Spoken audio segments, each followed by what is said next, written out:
So, movie night rolled around again, and instead of putting on Baby Boy for the fourth time that week, for some reason, this is the movie that really stood out to me. I mean, it seemed cool enough, and I've been meaning to watch more Robert Townsend films anyway, but what started off as like this random film pickup ended up being my new obsession. Yo, this film is actually so cool. But you could probably imagine my face when I saw the freaking 16% score it got on sites like Rotten Tomatoes. I looked it up and I'm seeing 4.9 out of 10, seeing these famous critics hating all type of stuff. All right, enough! So my real question was, How did we get here? and what is the disconnect that these critics seem to have with this movie? And does that even really matter in the first place? The film, Black American Princesses, or B.A.P.S for short, some real breadwinner vibes, know what I mean? You got this, B.A.P. Is a buddy comedy film directed by Robert Townsend, released in 1997. Okay, why do I keep talking about all these 90s stuff like I was born back then? All right, I'm gonna mess around and start doing some goddamn hour-long breakdowns of Bluey now. Starring Halle Bailey and Natalie Dessio-Reid, our two leads, Niecy and Mickey, dream of a life of luxury and fortune, but are stuck working at a diner with their bummy boyfriends in Georgia. When they see an ad for a Heavy D Whoa, pause on that though. music video shoot, they head out to Los Angeles to get their big break.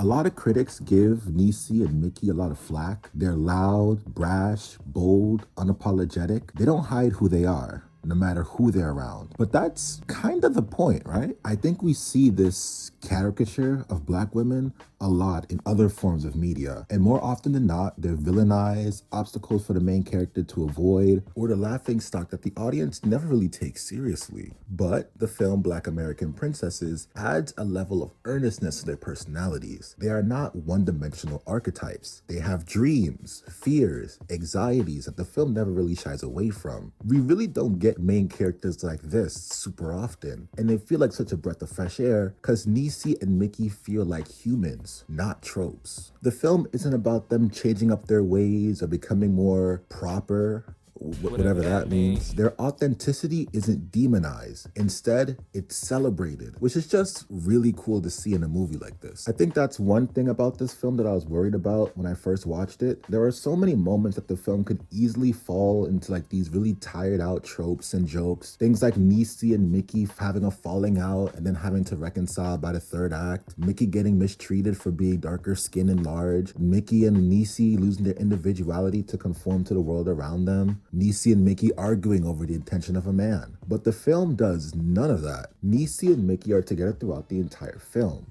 Not once do they joke about Mickey's weight.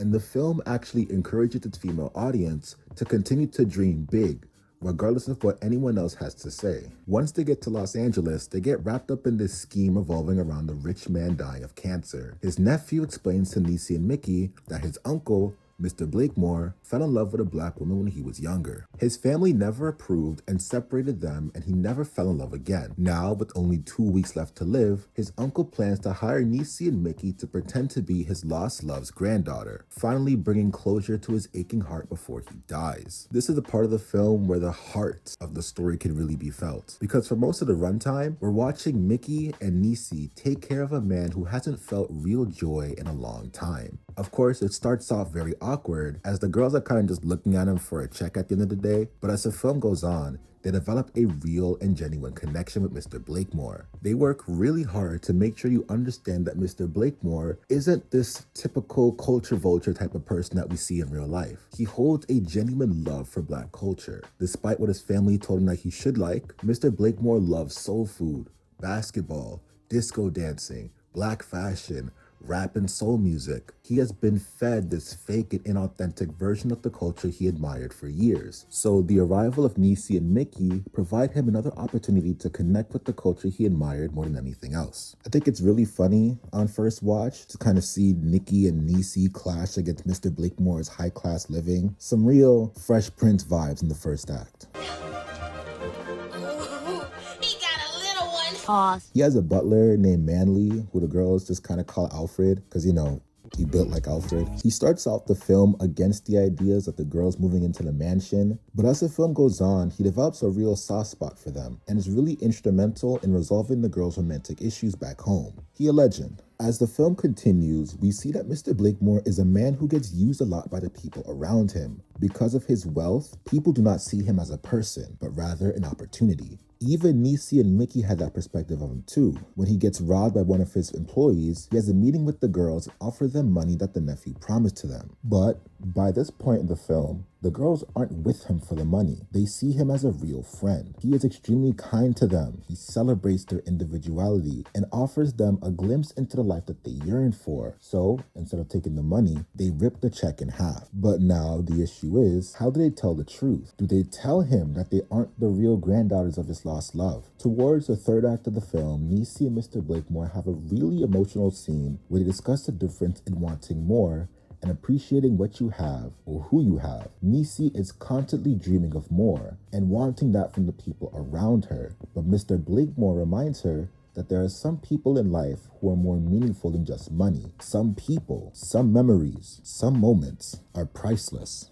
There's a really cool motif throughout the film, ripping money. Anytime the idea of monetary reward is brought up, the girls always reject it and stay true to their own convictions. By the end of the film, Mr. Blakemore does pass away, but it's revealed that he knew before that Niecy wasn't his real ex's granddaughter. He just really enjoyed their company, and they brought him happiness in his final days. In his will, he leaves behind money for Niecy, Mickey, and Manly, but the film never directly tells us how much. This is one of my favorite details because it really doesn't matter, and that choice to censor the amount of money is so smart because it also reminds the audience of that too. It's enough money that the girls were able to open up their own business chain across America and named it after Mr. Blakemore's love, Lily.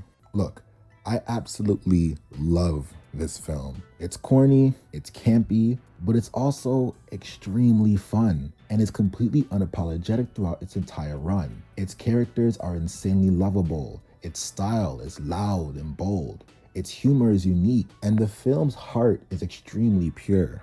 Also, shout out to the costume design team because the fits in this film go crazy. They do a great job giving both of these characters unique designs and hairstyles that really say so much about who they are without the need for dialogue. It's a great time, and on multiple watches now, it reminds me of something that I think I really needed to hear. We all have dreams, we all have goals, we all have aspirations, but I think it's very important to recognize the things that we do have and value the people that we keep close. I don't care who it is, your best friend, your boyfriend, your girlfriend, homeboy, homegirl, sibling, mother, father, goldfish, whatever. This film reminds the audience that it's moments with these people that mean the most to us that really matter. And I don't care how corny it sounds or how cheesy this lesson might be, value the people around you. Every laugh, every hug, every night out, every phone call, every text. Don't ever take for granted the people who care the most about you, who love you for who you are, flaws and all. Because for a genuine connection, no amount of money can buy that.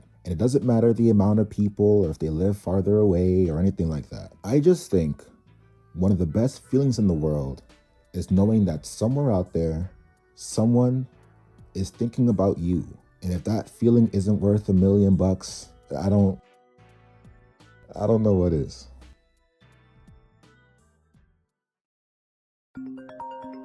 Oh, shoot, hold on. Yo. Wait, what? Wait, what are you talking about? Did I take that last line from Fat Albert? Maybe. I didn't want to end the video without addressing a point I made previously about critic scores and the value of big name critics and things like that. This isn't a slight towards Rotten Tomato critics or anything like that, but I think this film really reminded me how important it is to enjoy media for yourself, regardless of what anyone else has to say. If the film or the book or the album or anything like that connects with you, that should matter more than anyone else's opinion. I think there's also like the large history of white critics not really getting the appeal of black comedy films, which I mean, you know, it's for black people anyway. But this film really speaks towards a very specific demographic. And if you're not a part of it, then there might not be that much for you to latch onto. You might miss out on some references, some celebrity cameos, and why, you know, this Bernie Mac scene as the restaurant owner is like one of the funniest things I've ever seen before in my life. Hey, shut up! So it really doesn't matter what a film outlet says about Black American princesses. And if you're still interested in the film, don't let any other headline deter you from watching it for yourself. Take the time, make your own judgment call, watch it without any preconceived notions or bias. You might love it, you might hate it, but at least you gave it a fair shot.